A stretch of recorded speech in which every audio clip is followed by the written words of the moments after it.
think your idea of this approach with this, you know, the bi-state nature and stuff, it's really bearing fruit. And I think, you know, from talking with the Congresswoman too, as far as the build grant and stuff, that was one of the factors they looked at, is that there, you know, when you look at the other Columbia River crossing that's, you know, a little further to the west, this was certainly, you know, that we actually were not fighting with each other. I think they looked on that really favorably, and you know, favorably enough to write a check for $5 million. So that's, we just need another zero after it, but that's, you know, we'll got to start somewhere.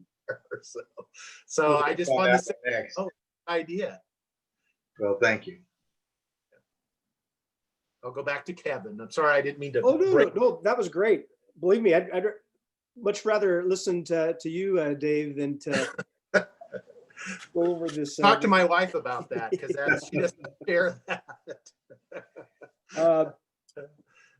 So one of the main goals of the MOU, Senator, is the agreement that a bi-state bridge authority, or at least reviewing what a bi-state bridge authority might look like, is really the main purpose today, to talk about the opportunities to inform and educate and consider feedback from legislators over the next year in the 21 session, provide some feedback, not only from you and your legislators, but also from key agency staff. I think it's going to be critical that we get feedback from them as well.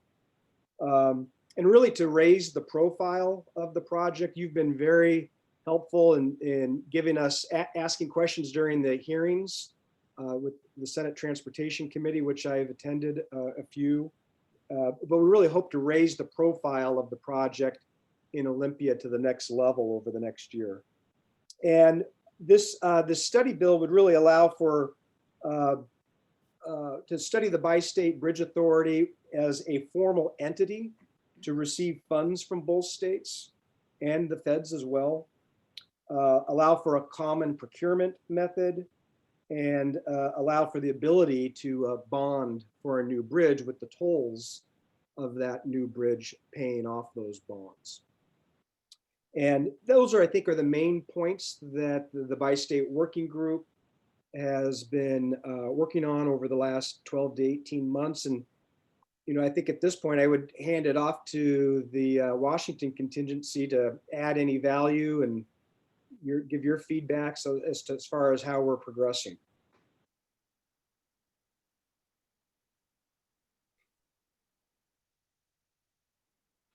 I think Commissioner Souter said a lot of what myself and Mayor Barnes think as well. And Senator King, it's nice to meet you. Souter mentioned that we're the kids, and I feel like I'm the new kid on the block coming into this position in the middle of a pandemic and not as many in-person meetings. So it's nice to see you virtually. But yeah, I mean, I definitely echo what's been expressed, and certainly, you know, taking over the helm for white salmon from Mayor Poucher, he was very forthright and passionate about the attention and dedication you've given to try to move this project forward and keep Washington's interests aligned, to make sure that both sides are coming together at the table. And I think that it's a testimony to this group over this last year that we've kept these efforts moving forward. And I think that we feel very good about where we are with the MOU and the moving your concept forward of really seeing what a bi-state authority could look like, and that we are at that next step of really wanting to get that feedback from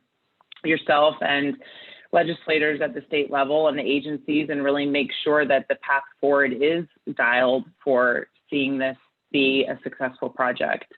You know, I think that it's not lost on white salmon, especially, that without that bridge, you know, a huge economic driver and transportation connector, really changes the dynamics of what white salmon would look like, especially. And so I think when you talk about rural resiliency of the small towns across Washington state, but in our region, you know, this is not only a great example of different entities working together, especially by state interests, but also how do you keep both large and small areas going and keep economic development progressing. And a lot of that is tied to infrastructure that's, you know, moving forward and being modernized. It's nice to meet you as well, and appreciate the comments. And I'll look forward to meeting you in person one of these days. And, Yeah. Fingers crossed, hopefully sooner than later. appreciate establishing that relationship that I had with your predecessor. So look forward to that. Thank you. Senator King, this is Mayor Barnes, and it's good to see you. Long time we haven't been able to get together, but want to thank you for all your support for our region and helping us see this through. I know that one of the things we have to do is hopefully get some legislation changed, on the legislative level, and hopefully you can help us see that get into both the House and the Senate. Thank you for everything you've done for us. Well, look forward to seeing you again as well, Betty. Thank you.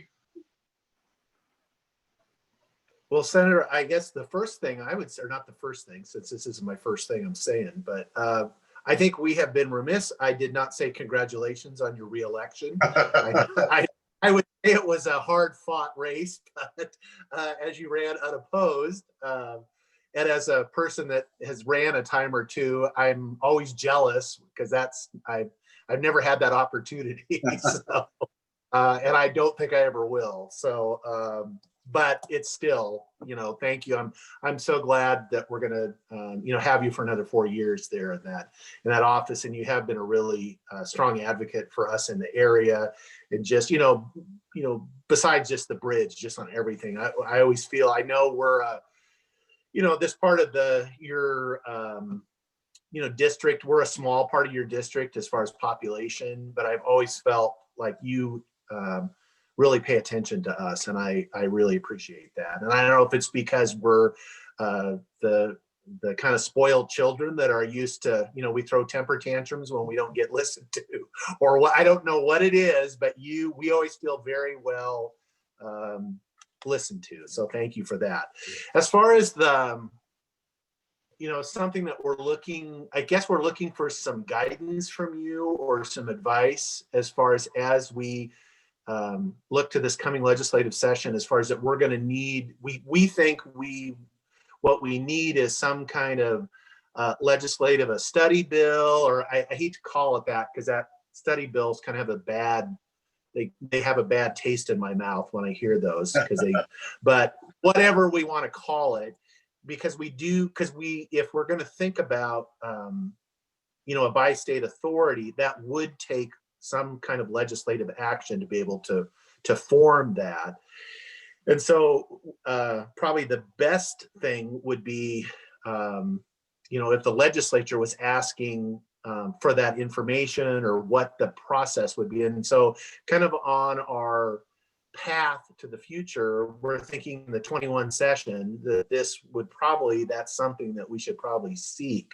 I mean, what's your thoughts as far as, and I'll defer to the expert, the professionals as far as the lobbyists on this, but I'd like to hear from you, Senator, as far as what do you think is probably be the best route for us to take on this?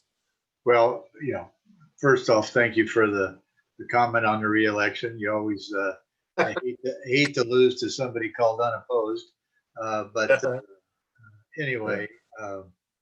I think I had a touch and go of one of those one time, but Well, anyway, I'm not sure what we need to do, but I know that I have available to me some really good staff people that I will get with them the first of the week and ask them to start looking at what do we need to do to form a bi-state authority, and how do we accomplish that? And I think you're probably right. It probably will take some legislation, but I don't see that as being a barrier at this point. But we'll find out as we move forward. And I know that we've talked a lot about this, and everybody knows that I'm the senator on the Washington side. But my belief has always been that this has to be a two-way. This has to be a benefit to both sides of the river. And this bridge has to work for both Oregon and Washington. And I can't tell you that I am so pleased that you have been able to put these groups together, that you've have worked together. And I think you're setting a precedent here because you don't see that happen very often. And so I just can't thank you enough for everybody's willingness to sit and talk and work on trying to keep this bridge moving in the right direction. So I would just tell you, and maybe Brad has a more definitive answer than I do, but we will work on whatever it takes to make sure that we have the ability to form a bi-state authority, and at least on the Washington side, and we'll take it from there. Brad, do you want to maybe Sure. take the reins there? Sure. I think the one thing, and Senator, you and I talk, too much. Oh, come on. Sometimes. But just to let you know, my counterpart in Oregon is also on this call, and they are Miles. I don't know if you want to real quickly just indicate you're pursuing a similar effort. That's right. Yeah, on the organs. we're gonna cover that in our update a little later in the meeting. All right, good. All right. Okay. So we're pursuing this. I think Kevin outlined, several of the issues, not least of which is tolling enforcement, how to mutually do all of those things and meld them together into a bi-state entity. But we do feel it's time that we have to start getting those details put together, and creating some sort of a policy tool. We won't use the term study bill, but we'll use whatever term of art we're going to use as a vehicle to lead that conversation on the Washington side. We are, asking you to prime sponsor that on the Senate side. I'm not sure, the legislature's a little unique right now because of COVID. So the question of whether we do companion bills in the House and Senate, we can sort of figure out. And we're also going to be doing some sort of a briefing with your House counterparts as well, since they weren't able to join this. But I would say this, Senator, I don't think we're wedded to any specific entity doing this, but we do feel that we need some sort of policy expertise that can dive deep and look at maybe other models around the country, and then also identify just the various things that we're going to need to actually do policy wise. And so whether it's as simple as committee staff, or it's the Joint Transportation Committee, or any of the other policy entities that are available to you, will be open to any of your suggestions, and then seeing how the legislative process works. But we wanted to start with this policy look. No, I understand.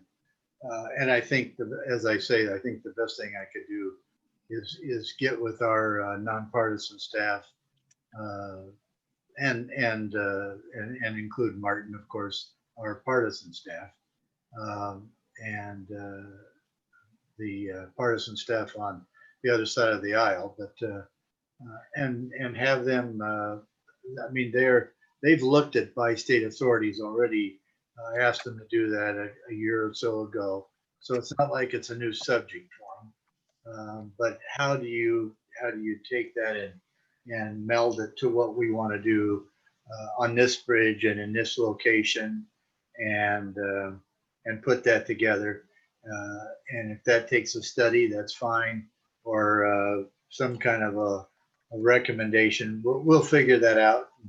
And believe me, as you say, you and I, not like we don't talk on a fairly regular basis, but we can work on that together and work on it with the nonpartisan staff, and Obviously, we will have numerous conversations with the four corners of transportation, and we'll just see where what their thoughts are, where they want to go, and also whether or not we need to drop a companion bill in the House. And we'll work through all those things. We got a couple of months to do that, maybe a little less, but I think it gives us enough time that we can figure out what direction we need to take, what avenues, what kind of documents do we need, and then get the bills drafted as to how we accomplish that.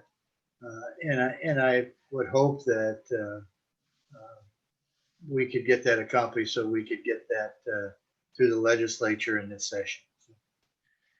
Yes, and just so you know, Senator, we do have, I think I may have already sent it to you, but if not, we have sort of a starting place draft for you. Again, Good. Words can change, but we wanted to at least provide you with a starting place, and it's going to be what we've sent to you is also consistent with what we are working on in Oregon as well. So we're trying to stay fairly consistent as much as we can between the states. Understand, states. and that's good. And look forward to working with the Oregon legislature as well, and see what we can draft that so we don't end up with something that's really close but not close enough. That would make all of this flow a whole lot easier, and that's our goal. So. We are going to be looking at a contract from Steve Siegel, who is a transportation consultant out of the Portland area. He's been involved in some very large projects. And one of the things that he'll be looking at is looking at how to bring the differing rules from both Oregon and Washington and trying to bring them together in a cohesive manner. So this project will have some professional support on the inside here to work with key folks in both states and try to develop something that the working group ultimately can review through the 21 calendar year with the hope of having something ready for the 22 long session. Good, very good. All right, well, thank you. Any other thoughts or comments before we turn it over to Miles? Great. Okay, Miles, what's happening in now? Senator King, you're more than welcome to stay on, or if you're busy, we totally understand if you need to get off.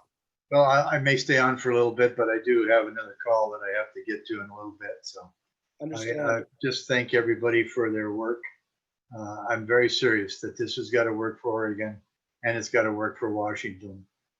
And you guys and gals, I think, have done a marvelous job, and I appreciate all your efforts. We all want the same goal. I think there's no doubt about that. And it's just a matter of how we get there and how quickly we can get there. And from my standpoint, it will never be quick enough, but you got to do what you got to do. So anytime and any way I can possibly be of help, give me that opportunity. But I sincerely do appreciate everyone's efforts. So thank you for asking me to be here today. I'll listen a little bit and then I'll depart. Awesome. All right. Well, thank you, Senator.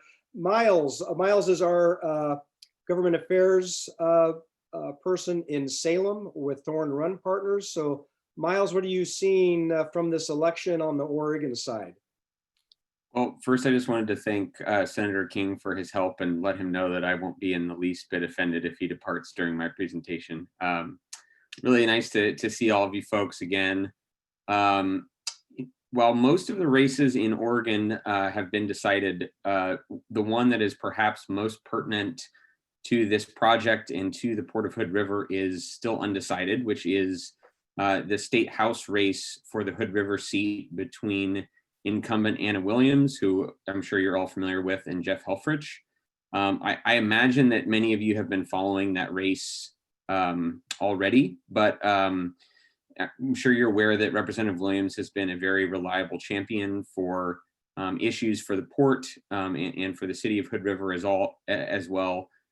She has been instrumental in securing some funding for port projects and city projects in the past couple of years. And while she appeared to have won comfortably on election night, as of the last time I checked this morning, the race has narrowed to 91 votes. And so she leads by 0.24%, with a win margin within 0.2%, triggering a recount. So I talked to her chief of staff this morning. He said that there are still a couple hundred Clackamas County ballots for her race that need to be hand counted. And rejected ballots can be corrected and returned until the 17th. So they do not expect that race to be called until next week. And obviously, the outcome of that race has implications for this project, primarily because, being a member of the majority caucus, and this would be Representative Williams' second time running a very competitive race to defend that seat for the Democrats. There is a dynamic whereby she is able to make asks of leadership to help her out with projects in her district, sort of as a reward and a thank you for the contested races she's won for that in that seat for the Democrats. And so, she has been a supporter of this project and would probably continue to advocate for this project in her coming term, but we'll just have to wait and see how that race turns out. Does anyone have any questions about that race before I move on to our strategy, by the way? Okay. So looking ahead for the next couple months, we are engaged in a similar effort to the one that Brad just described in Washington State, which is essentially a study bill that would be used as a vehicle to familiarize the legislature with the concept of a bi-state bridge authority. It would allow us to hold hearings in the Joint Transportation Committee, do legislative meetings, and for newer legislators or legislators who have not been involved in the transportation space up to this point, give us a chance to talk to them about the importance of this project and the history of this project. Representative Williams and Senator Thompson, I think as you're aware, have agreed to request that bill for us. I have been working with Legislative Counsel on the draft of that bill, which as currently written directs the Port of Hood River. Legislative Counsel said they needed a sort of official legal entity to direct in the bill language to prepare and submit a report making recommendations for replacing the Hood River Bridge and creating a bi-state bridge authority to manage that bridge. So again, at this point, really just a vehicle to continue the conversation in the legislature next session. And we were able to review a draft of that bill, return it to Legislative Counsel. So that bill will be getting introduced in January, right at the start of the 2021 legislative session. I really, in addition to talking about the concept of a bi-state bridge authority and familiarizing that concept with legislators, this bill is also an opportunity to talk about the $5 million ask that we're going to be making of the Oregon legislature this session for additional funding for phase 2 of that bridge project. We've been putting together some materials for that, some briefing documents outlining sort of the history of the bridge, the need for replacing the bridge, how that $5 million funding ask is framed in the context of the build grant that the project received, and where it fits in the timeline for continuing the work on that project, and the funding that will be needed in the coming years in order to stay on course and get to 15 and 30% engineering, and then finally on to starting construction on the project. Kevin and I have also been working on a PowerPoint presentation, since obviously these briefings will be virtual, and then we'll be putting together several rounds of meetings with some key stakeholders in Oregon, starting off with the mega project delivery director at ODOT and the Region 1 director at ODOT, the transportation advisor in the governor's office, and the co-chairs and co-vice chairs of the Joint Transportation Committee in the Oregon legislature, and the leaders of the Ways and Means Committee, which oversees the budget process. And then the goal is to have most of those meetings done and have that groundwork laid and be building that support beyond the legislative delegation for the Hood River area to some of those key leaders in the Ways and Means Committee and the Joint Transportation Committee, and then continuing to meet with other members of the Joint Transportation Committee and the Ways and Means Committee as we head into the 2021 session to answer questions and familiarize them with the project and make our case for that funding request. And then we've also talked to the Joint Transportation Committee about arranging a sort of big picture briefing on the project, which will probably either happen in January or sometime early in the 2021 legislative session. Come up for air. That was pretty impressive, Miles. Good job. Any questions for Miles or for the path forward for the Oregon? I guess we shouldn't call it a study bill. It's more of kind of like a preliminary review of the Bridge Authority bill that would be expected in the 22 session. That's the main expectation, is that we would come back in the 22 session with the actual legislation. Yeah, Kevin, are we going to get a chance to look at that proposed legislation? Absolutely. You're talking about the actual Bridge Authority legislation that would be introduced in the 22 session? No, the 21, what we're going to go with this year and essentially ask to be asked to craft language. I just like to read the language as it's developed. Yeah, I thought that maybe I had shared that a couple of meetings ago. It's a very brief, it's like 1 or 2 sentences, but I can certainly resend that out to both sides. I'll check my notes too. I missed one meeting. Miles, do you want to recap that? I mean, it's basically 3 sentences, isn't it? Yeah, I mean, the real substance of the bill is that it directs the Port of Hood River to prepare and submit this report to the Joint Transportation Committee of the Oregon Legislature, making recommendations for future legislation, which would create this bi-state bridge authority. And it directs them to deliver that report by December 15th, 2021. Wow. Okay, understood. And we're going to dive in a little bit later on the Siegel contract that will help develop that 22 session Bridge Authority bill. And so there's a whole number of milestones and workshopping of that effort, including studying other bridge authorities and looking at the intricacies of the Oregon and Washington laws to make sure that something kind of brings both sides together for a project that will work ultimately for the new bridge. Hey, Kevin. Michael. I don't want to put Miles on the spot, but I think it's a subject that we should all at least keep in mind. In the 22 session, with legislation that we seek, legislative approval of, that would allow for the establishment of a bi-state bridge authority. The question comes, do we also ask for some funding to set that bi-state bridge authority up?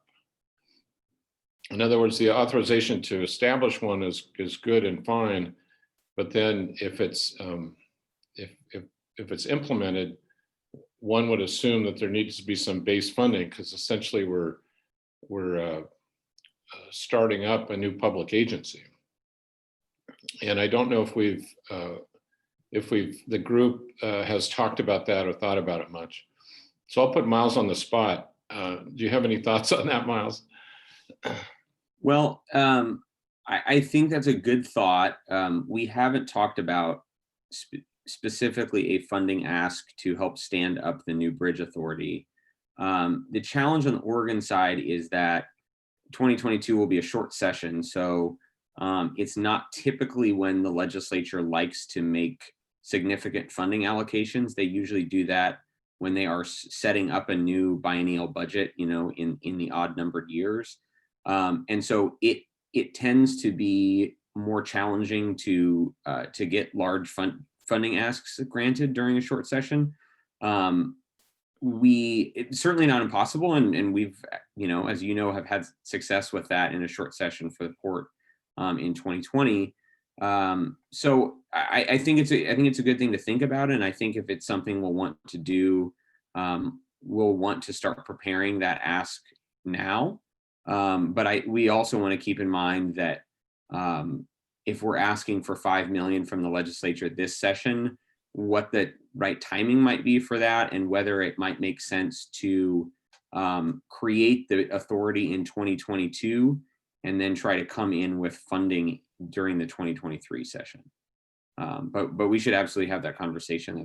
That's a good thing to consider as we're thinking out multiple years on this project.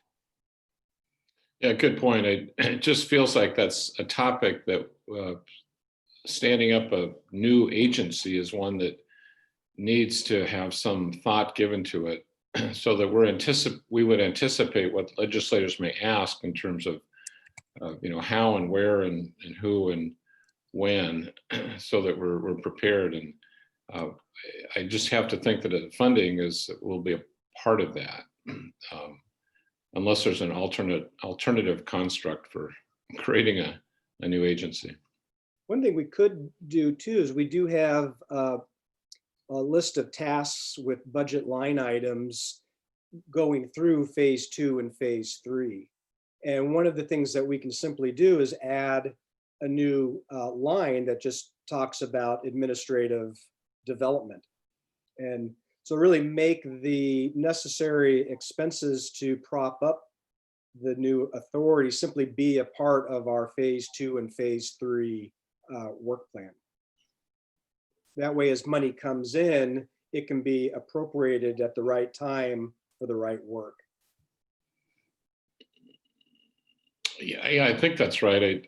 I just think that the timing of a money ask needs to be correlated or considered relative to the authorization for a bridge authority. Well, so I'm curious whether some of the funding that will hopefully be squared away in the 2021 session could be used to begin the process of setting up that bi-state bridge authority, or because of where that funding is being directed, we could not use it to, create this new state agency. Yeah, it seems counterintuitive to do that because we're essentially saying we need some money, and part of it's going to be used to stand up a bi-state bridge authority, but we don't have the legislative authorization to do it yet. Right. So I just wanted to raise that topic. I've thought this through, and I don't have a good answer. It's a bi-state bridge authority needs an employee or an executive director. It needs an attorney. It needs a office space. It needs to, turn on lights, or it's effectively housed within an existing agency among the 6 here. Either way, there's just practical elements to starting a new agency that I think will be asked of any of us that's trying to lobby for the legislation. Yep, that's a good point. And we're certainly not being shy, in talking to legislators in 2021 about what our funding needs are going to be in 2023 and 2025 to get the project to completion. So that may be something that we want to incorporate into those timelines and the previews of those asks that we're going to be giving to legislators this session. Yeah, very good. Thank you. I was thinking that it would be something similar to the Gorge Commission. It's funded by both states, 50-50. And, they have an attorney and they have planners, and they have an executive director. And I don't know that we need all of that, but we certainly would need part of that. And I think it might be prudent to, during sooner than later, probably figure out what we think we really would need. We need an ED, we might need an attorney, whatever we think we need, and kind of look at a potential budget that could be split between the two states, like the Gorge Commission is. I mean, because we will need to ask for some money, I assume. Let me just say, I think that's a great point. We could actually look to Christina and just start at least with the Gorge Commission as a sort of a model and drill down on their budget and try to get to what the baseline is that reflects their operations, which in some ways will be typical or consistent with this one. Yeah. And I would imagine too, as the project continues on, that from a maintenance staff and operational staff, that the port right now has that expertise, and so what part of the discussion is, does it make sense to contract with the port maintenance staff for some of that day-to-day work on the bridge? I think those are elements that would be a part of that discussion. And certainly the ask will be an easier one if it's presented in 2022 as a match with Washington State, and the Oregon legislature knows that these entities are pursuing the same amount of funding from Washington, and it's contingent on that. So that's a great thought. And I was, as you said, Kevin, thinking that, likely the port would still maybe contract to do a lot of the work once the bridge is done, potentially. So I was just thinking of kind of the hierarchy of someone to, put board meetings together and get things done, but not the day-to-day work that the port does with the bridge right now. Well, that's a worthwhile thing to monitor and discuss as we go over the next year. Steve Siegel will be able to help the working group kind of evaluate some of these options. So I'll make a note and definitely share that with Steve, and so that he can bring that up next time we meet. One of the things that our port commission brought up, and Michael might be able to better explain it than myself, is that we also have to think about if this bridge authority group, once the debt service on the bridge is gone, what happens to the bridge authority group? And is there a sunset? Is this in perpetuity, or do we have a clause that actually will say that this group is no longer necessary? Or Michael, maybe you can say that better than I am right now. Well, yeah, in fact, that's a really good point. Kevin, have you shared the other action that the Port of Hood River took when they approved the MOU with the working group? Yeah, I did. I think I had a series of one-on-one phone calls with, I believe, all the members of the working group, just talking about the Port Commission's hesitancy or concern that we're creating this new government, and it may be effective for and necessary to obtain bonds for the construction of a new bridge. But there was definitely some interest in seeing how the bridge authority, if it made sense in the future, could I guess decharter, or otherwise, if for some reason the DOTs, it made sense for the DOTs to take the project on, how would you transfer that asset to another owner? And so those are just some of the things that the Port of Hood River Commission was discussing. And it's going to be something as part of the development of that 2020 bill, that there will be a resolution that's stated in the MOU where all 6 agency boards agree to that legislation. And so it's going to be really incumbent upon staff to make sure that the full boards at each 6 governments, aside from the members and the liaisons to the working group, have a full understanding of the different milestones in the creation of that bill, so people can ask questions and really fully understand what's being created. Let me add to that and just say that I think it's important for the whole working group to see the corollary or companion action that the Port of Hood River took. There's full support for the MOU, absolutely.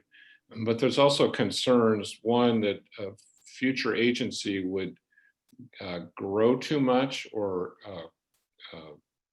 go beyond its chartered work to build, own, and manage a bridge.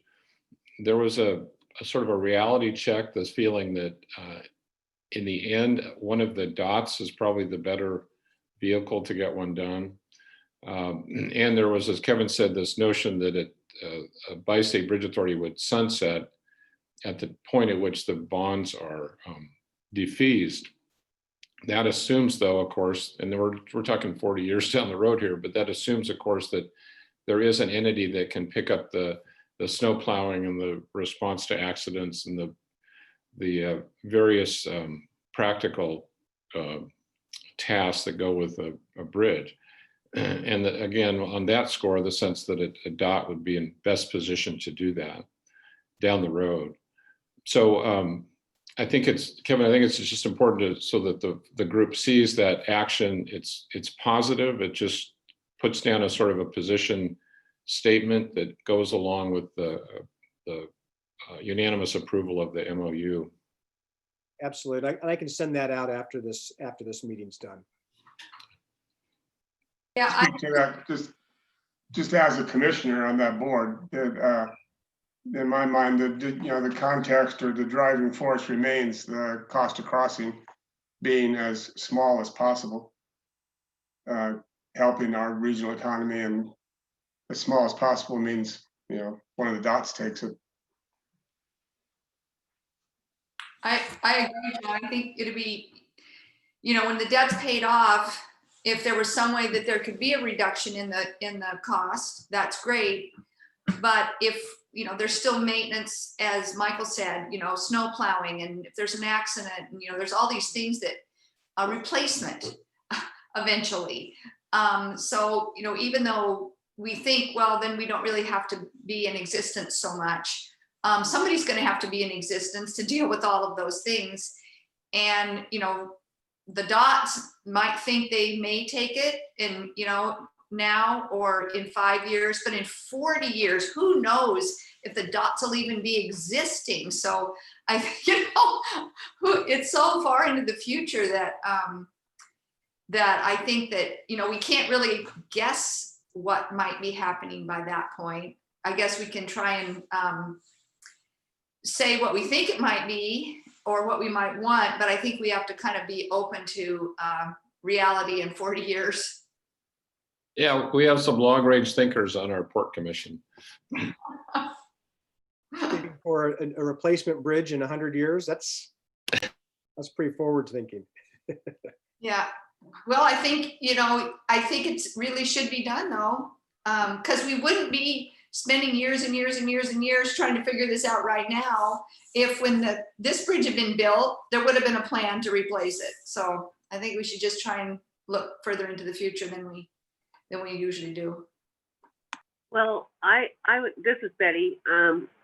Yeah, I would think that there still needs to be an entity that, reviews toll increases and so forth like that. And I don't think either dots want to take this bridge on. That's why we're here today. That's why we're in this group today. And I don't know. It seems like that defeats the whole purpose. Like Kate was saying, part of the purpose of this is that this doesn't happen again, that we don't end up with a 100-year-old bridge again, that these fees are taken so that we can, one, do maintenance and replacement when this bridge is outdated. So that's my say. I don't know why we need to think that we're responsible for, public infrastructure of a scale that serves 2 states and is the heartbeat of a regional economy, and say that that responsibility for care and custody belongs to 2 small cities on either side of the river and a couple counties. I think it's more appropriately a state or even a bi-state responsibility, and we should be paying for it through our vigorous economy and the taxes we pay.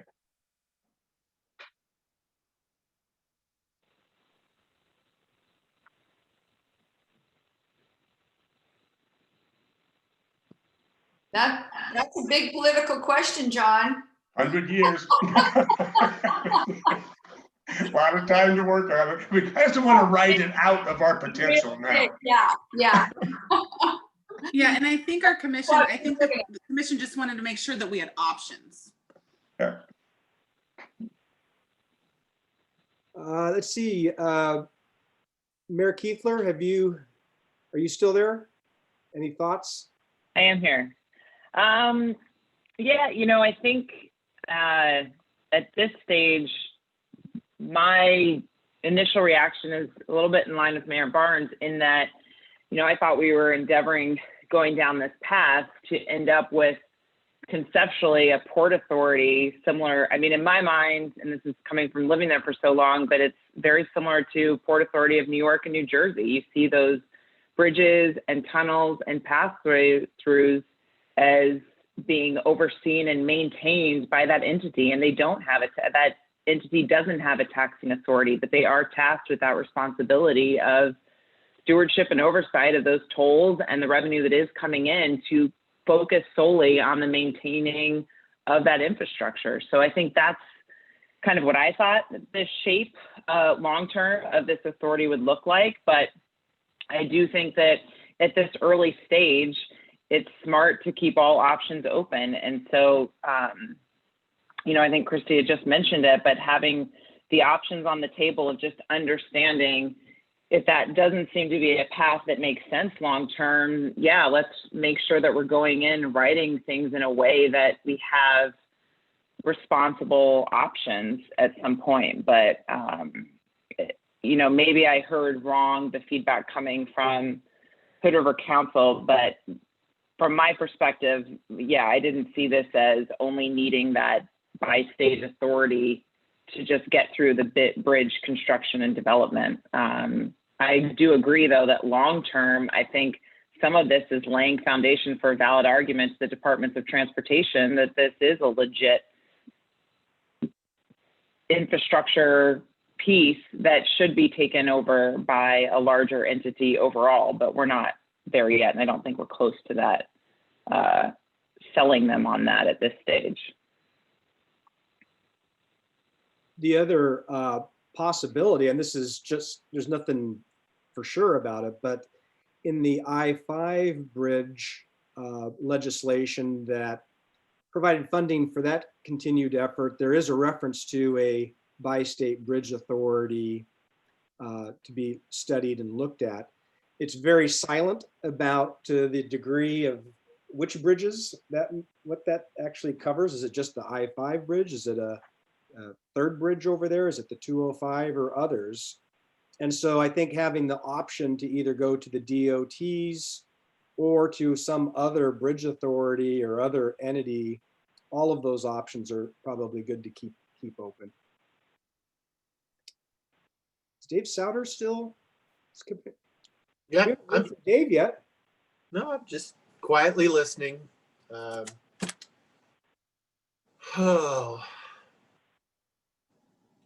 I'm fine with us keeping our options open. I mean, I looked at the bi-state bridge authority as being more than just to get the bridge constructed, and that it would be the vehicle likely until those bonds get paid off. I'm fine with the idea. In fact, I like the idea that there's at least the potential of an off ramp, when that's done, if the 40 years from now, if that is, or shorter, if there is another. I mean, I agree. I don't know. We should not have to be doing this ourselves. This should be a piece of critical infrastructure that both states recognize and fund. But unfortunately, I think we're moving the other direction. I think it's going to be increasingly difficult in the future. I mean, we've got all kinds of shared infrastructure across state lines, and who knows what's going to happen in the future where they kind of have this, oh, this one's our bridge, you take the next one, we'll do every other bridge as this, one's a Washington bridge, one's an Oregon bridge. Well, I see the future of there's going to be, that could break down as far as where it's like, no, it's your turn. You need to do something. And no, we're not going to do it. And we see evidence of that with the Columbia River crossing. Everybody knows that bridge is, horribly outdated and needs to be replaced. Everybody agrees with that, but nobody, they can't get them together to actually do that. And I don't see it becoming less politically volatile in the future. I don't, that we're all suddenly going to just recognize the bite, that this is for the common good and we're going to do it. And so unfortunately, then that leaves us in the, if we want a new bridge, we're going to have to figure out how to do it. And I think the bi-state authority is the vehicle for now. And and hopefully in the future, because these bridges should be with the dots, is where they should be. This should be in their portfolio. But until that happens, I think we just got to move forward with what tools we've got, or what tools we want, because we don't actually even have that tool yet. And and I still go back to, I think we can be a good example. I think we can show the way for that other crossing down to the west, as far as, it's at 1/10 scale. We'll do it. It doesn't cost $3 billion. Give us 300 million, and we'll do proof of concept that you can actually bring two states and 2 counties and 3 cities and a port together, and you can actually build something that's for the common good. And I think we can be an example of that. So that's my stump speech, and I'm done. So that's my testimony in front of the legislature, when we can actually testify in front of the legislature again at some point. Well, thank you, Dave. I appreciate that. Good conversation. We're probably going a little bit over on our time, but I thought that was a really worthwhile conversation to have. But let's take a look at our agenda. And I did want to just run through the schedule and the Siegel contract and the other contracts that are going to be on the horizon. I'm going to go ahead and share the screen here.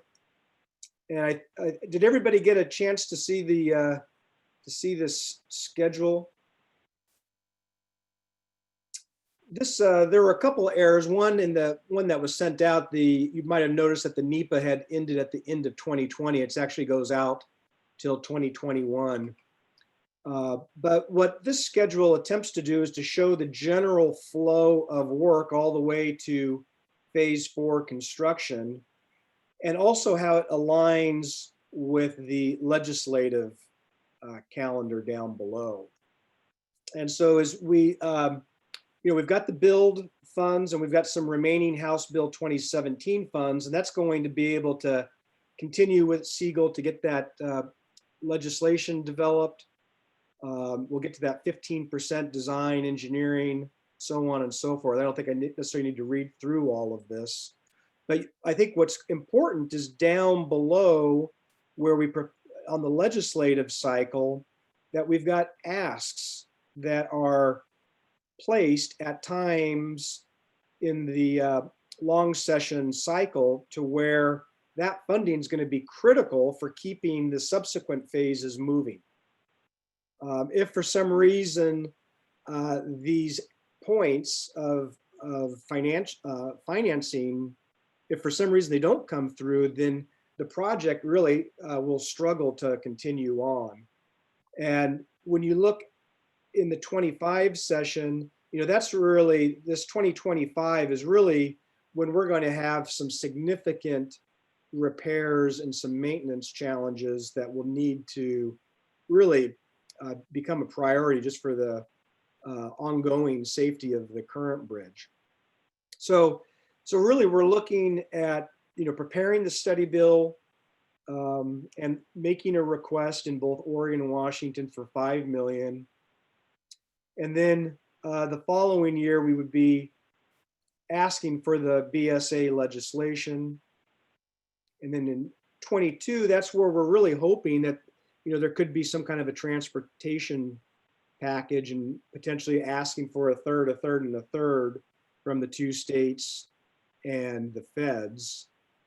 And this money would all be going into finishing off the phase 2 work that the build couldn't get to, completing, or at least starting the phase 3 pre-construction work, which is basically getting some finance grade traffic and revenue studies, financing, financial advisors, applying for the TIFIA loan.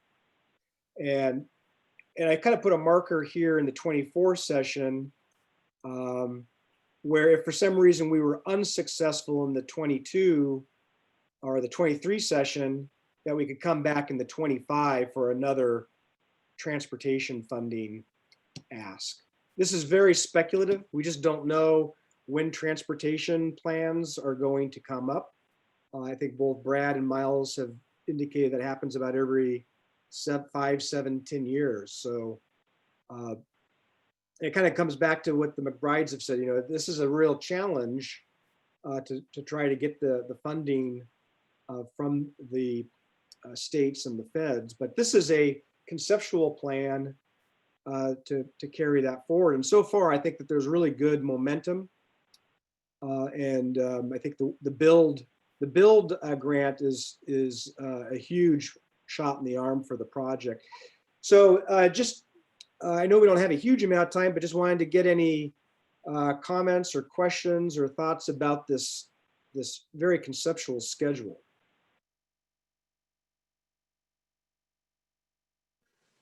So Kevin, so the 5 million asked from both legislatures, where is that in the phase 2? I'm trying to see. I'm trying to look at it and not have my face right up against the Yeah, screen. right here. Let me open. I think I can scroll it up a little. And then there, that's better, even with my glasses on. Yeah, sorry about that.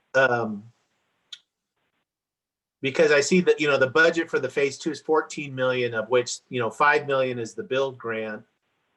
And, our hope is that we have 5 million if Senator King has been able to, keep that well hidden, which will not be an easy task given the kind of shape that state budgets are in right now. But last I heard that, it's still possible that we could come to. So I'm assuming that is within that 14 million. That's assuming that 5 million from Washington is in that number. That's correct. I mean, this is in working with Steve Siegel and others. There's a lot of contingency in here as well, just because of the unknowns. But this is what we've kind of identified for phase 2. And now we've kind of developed it into 2A with the build and remaining House Bill 2017, and then subsequent work that we continue to look for funds for. So if we did get money, from Senator King, that would go into this phase 2B work. Okay. And so the build work, I anticipate that we'll have a engineering firm right here. That's about September of 21, and it will take about a year to get that work finished. And so that's about where we would be finishing up. And some of this work can overlap. You'll notice that some of these bars overlap, so it's not a linear progression. Okay.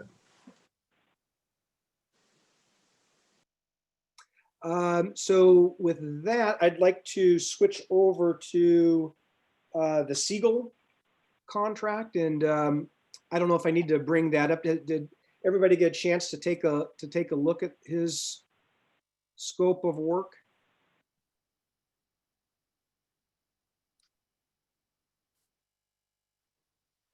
There's a little bit of a memo that he placed on the front of his scope, and then the scope of work for the governance and the drafting of that legislation. What I thought was the most helpful, though, was his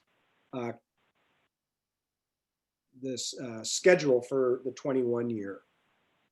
And so what this does is he's has some time set aside to support the introductory legislation that we've talked about today. And then he's going to be spending quite a bit of time doing a lot of research in Oregon and Washington statutes as he's developing the draft. But he anticipates coming back to you in May. He'll probably meet with you prior to that. He'll probably want to maybe early in January, just give you a preview. But he thinks he'll have a draft ready for you in May. And then we'll go through the iterations with the bi-state working group. And then ultimately, we're going to want to make sure that the stakeholders are informed of this work as well, and including the public. So we'll want to make sure that there's ample effort made to adequately communicate the work that you and Steve would be doing. And then there's legal review, and then the drafting of the actual legislation, reviewing the final interim committee draft with the working group, and then actually preparing it and participating in interim committee presentations in the state capitals. And at that time, hopefully it would be drafted and ready to drop in late 2021 to start the process in the capitals. But this is really the effort to work with you and stakeholders to develop that bi-state bridge authority legislation. And there's a lot of other details in here as well, including the resolution that would be sent out to the 6 agencies, making sure that everybody, all the boards agree to the nature of the legislation, and individual meetings for stakeholders and others. But it's going to be a big effort. And there's a lot of meetings that are going to be, that Steve has contracted to attend to provide value and technical expertise on. The port utilized Steve in the development of the House Bill 2017 language and effort, and the P3 legislation that allowed the port the P3 authority. So with that, are there any questions or thoughts about this schedule for the 21 calendar year with Steve?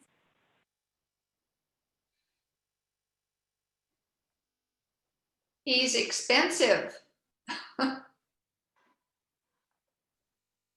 Yes, he's expensive and effective. And this would be reimbursable from that build, from the build funds and the House Bill 2017 funds.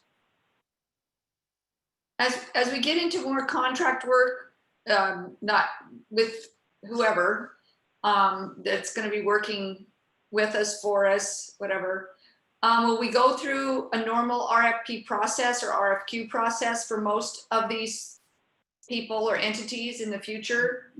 Because this was not done through an RFQ or RFP, was it? His services? Well, we've had him on contract, geez, going back to 2016. So this was a contract amendment, this governance contract. So he's been in place for a few years in various capacities. And so this was, I believe, a sole source procurement, which is allowed. Steve did have a unique set of skills that, which is why we utilized him for this work. And Kevin, correct me if I'm wrong, but Steve will be working with both Oregon and Washington as they're trying to write their bill legislative asks to help make sure that the wording of all of that is mostly beneficial to us as possible. Absolutely. Yep. And that's really where he's effective. He does a great job of explaining things. And I think, once the bi-state working group has made its decision, then it's really a matter of setting up those hearings, and Steve would be available to attend those hearings in both states to communicate and answer questions of the legislators. I'd say, one thing that made him, attractive is his previous experience on the Columbia River crossing, which, even though unsuccessful, got him well schooled on, the intricacies or the difficulties of trying to get the actual nuts and bolts of the two states' rules to mesh. Yeah, so I would hope to see guidance from him in that area, and as we try and craft our, legislations.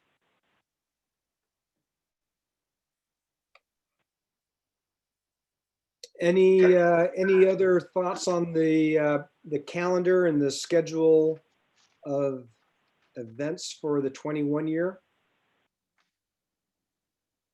Not there, Kevin, but before we're done, can we go back to the overlay that showed the phases over the legislative schedule? We don't have to do it now, but I realize I'm really not clear. When you say right there, you say phase 2, and then the build phase 2, build grant is going to cover all the tasks under build phase 2A. Correct. And then you think we're going to be, that's actually 6.25 million by the time we get done with the 1.25 match. Yeah, even a little bit more, because we'll have a couple 100,000 left over from House Bill 2017 to apply to phase 2A as well. Okay, so even that then implies like a 7 million or 7.5 million shortfall to finish phase 2B. Right. I mean, there's very large. 5 million from Washington that Dave was alluded to. If that comes in, we're only 2 million shy. Right. Okay, that's what I want to get clear on. Yep. And if for some reason we get additional funds, well, then guess what? Then we can move into phase 3 and start getting some of the permits and some of the other elements that are in the phase 3, get those started as well. I mean, this is where we if there's leftover, we can find it. I mean, this I is like leftovers. You could also put in, this is where you could have the support for the creation of the bridge authority. This is where you could cost out the administrative costs and include that as a bullet point as well. There's a lot of contingency in these numbers because of the uncertainty. And so Siegel really stressed that it's whatever you think it's going to cost a lot more.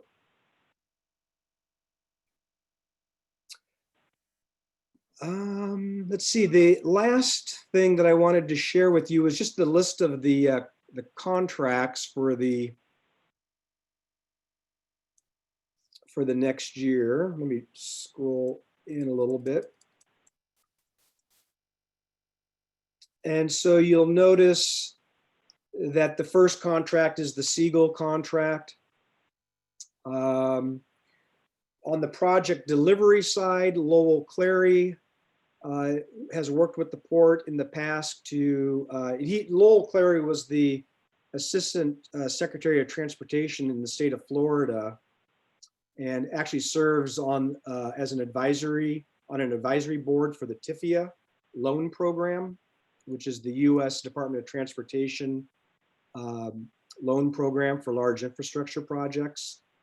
And where Lowell will be helpful is in reviewing any of the bid documents going out for the AE design and making sure that it allows for a large consideration of project delivery methods, but also keeping an eye that we ultimately want to get that TIFIA loan.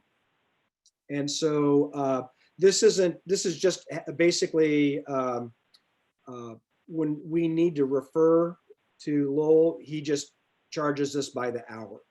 So as we have things for him to look at, he's on contract and we only pay him for the hours that he works on the project. He was also very effective and helpful when we did that P3 panel. I don't know, I sent quite a bit of information to you last month, including the two-part video, which I'm sure you got a chance to review, but he helped facilitate and put that panel together. And then coming back to contract 3, this is the RFP amendment. So for the AE design contract, we will need to go out for a bid process. And so OTAC, who is currently under contract for the advising on the environmental work, would be able and has developed a scope of work to actually put the bid documents together, including the facilitation of the interviews and the scoring of the proposals. This is where Gordy, Klickitat County Public Works, has reviewed this scope of work. But we will have a group of locals that will be a scoring subcommittee.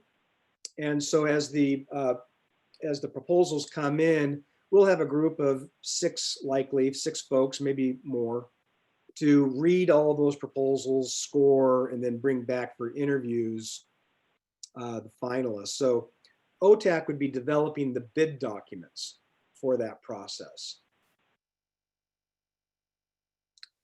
Likewise, and this might, I put an asterisk next to this RFP process. This is a peer review contract. So since we don't have engineers on staff,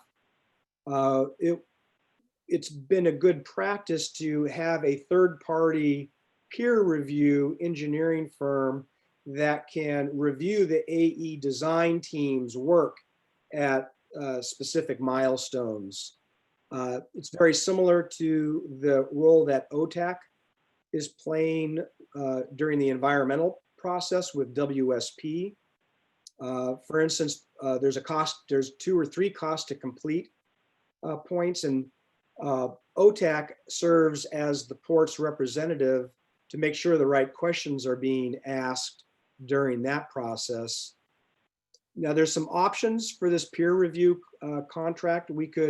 One option would be to contract with one of the DOTs. We have some expertise in our communities.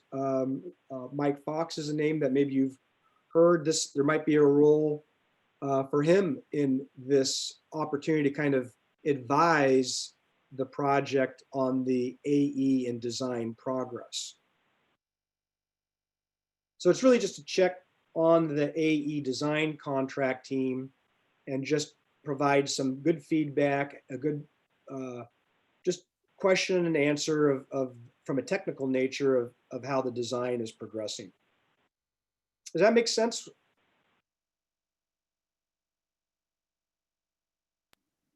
Yes, it does to me, Kevin, just because we're well outside our own area of expertise. Exactly. The fifth contract, of course, is the build contract itself. So you'll notice that the prior work is actually being funded out of the House Bill 2017 funds, since we will not be able to use build money until that contract is developed, and it's currently in work at the federal level. We haven't even seen a model contract yet. Then we've got geotechnical amendment, geotechnical boring analysis. that WSP currently has in their contract for the environmental work, but it's unfunded. And so in talking with engineering firms, there would be some advantage in conducting those geotechnical bores and producing a data report, and then having that as an exhibit to the bid documents that go out for the AE design contract. So that would allow the interested AE firms to review the data analysis, and maybe that'll give them some insight on how to develop their bid proposal. It doesn't preclude that they may need to go back out in the future and do additional boring, but those pier locations are identified in the preferred alternative in the NEPA documents.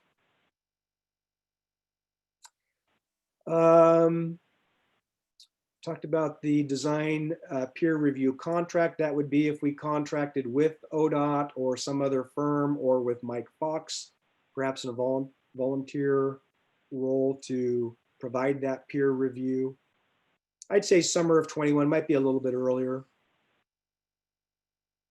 And then finally, the AE design contract. This is the largest contract from an expenditure perspective. I mean, once we start that bid process in January, it's literally a several month process to do all the scoring and reviewing and ultimately sign the contract. So I see that contract not being awarded until September of 21. And additional work would be traffic and revenue work, toll policy review with Stantec. We currently have a contract with Stantec. It's expired, but this could be an area where we could go out for an RFP to see if we can get a better price on that. Though Stantec is familiar with our project. And then the P3 RFI industry forum, there would be the potential for establishing those items down the road as well. And then there's also a placeholder for website development. There was some discussion earlier about having a standalone website for the bi-state working group and the Bridge Authority, and so there'd be some cost in getting that set up as well. Kevin, I've got a question. Is that the whole page on that? That's it, yep. That's it, okay.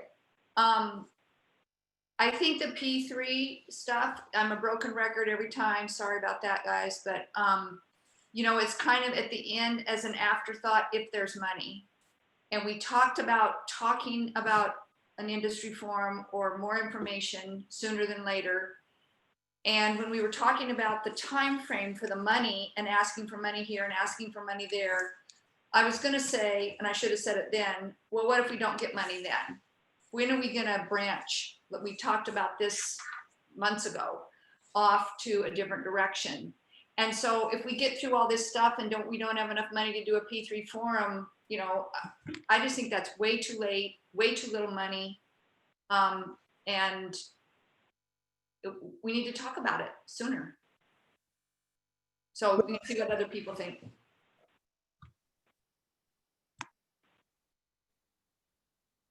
Yeah, I thought as well that you know, getting the P3 forum something similar to what we had done before, where we could get representatives from you know, a P3. Well, I actually don't even know how to reach into that world and get meaningful feedback. But I thought we were going to try and do that on Zoom on the cheap, pretty much next. Right. So just to discern. So what we can do early next year is do a procurement panel, similar to what we did in 2018, where the P3 discussion was very robust. That's where you bring in professionals from the P3 world and create a panel where we can give them an update, and then they can do proposal, or not proposals, but presentations on their understanding of the project. But it's very early in the process. I think that from what I've been told, getting into the RFI and industry forums, you tend to have a little bit more engineering completed. But the panel option would be a way for the bi-state working group and others to get educated on the P3 options and other procurement options. I think that's good and well. I want to talk to some actual builders that do this also. And I think that it would make sense for that panel to invite those builders and P3 developers to sit on that panel and be part of a robust discussion about where they see us in our process, like where are we in our process, and what's the right time for the RFI, what's the right time for an industry forum, and really have more of an introductory panel with those P3 professionals and let them kind of tell us what they think for when those other items should be introduced. I've been under the impression that it's when you've got a little bit more engineering completed.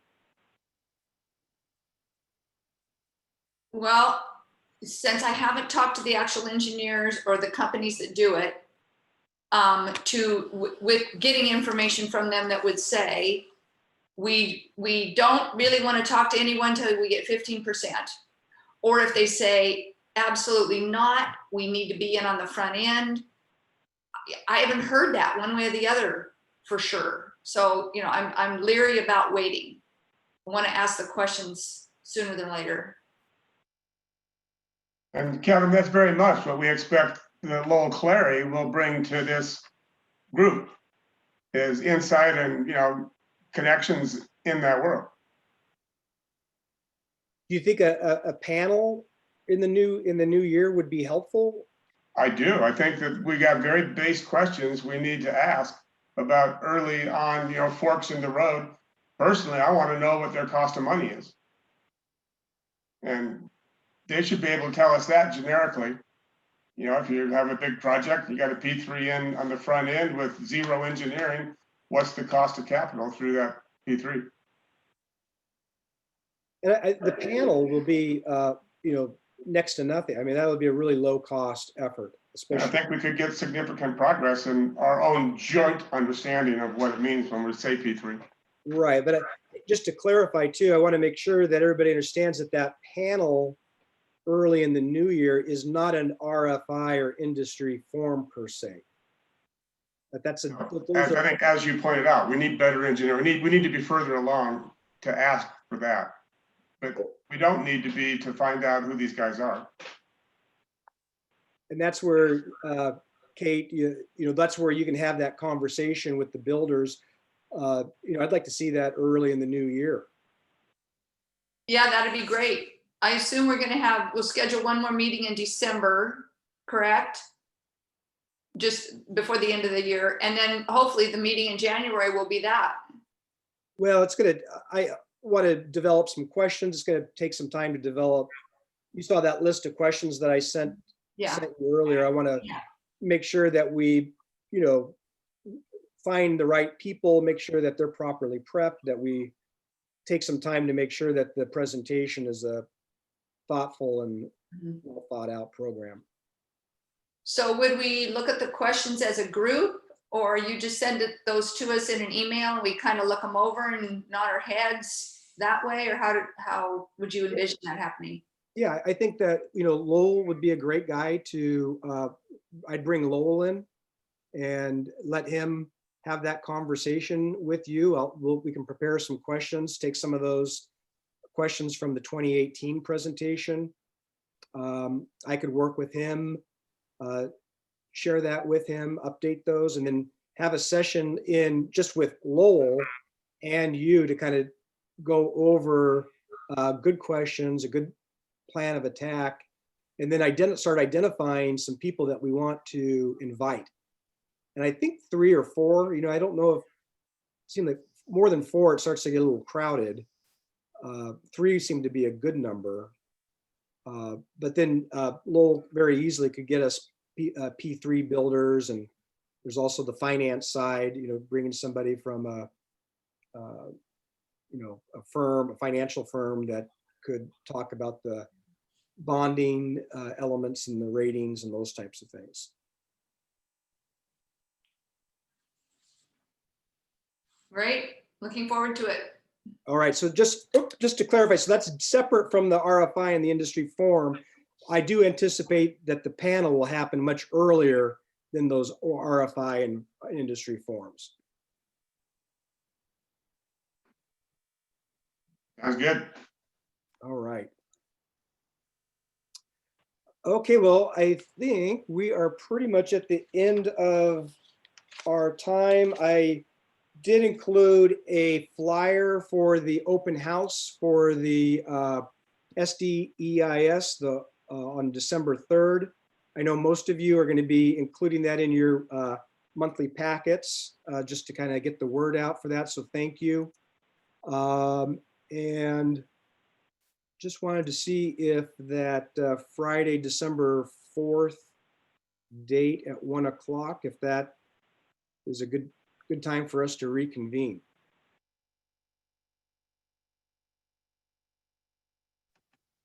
It works for me, Kevin. All right. All right. Well, I think with that, I think we're good. Thanks, everybody. I appreciate all your help, and I'll save the link. This has been recorded. I'll send you a link to that and the other information that we talked about earlier in the meeting. Thank you, everybody. Thank Okay. you. Bye. Thank you.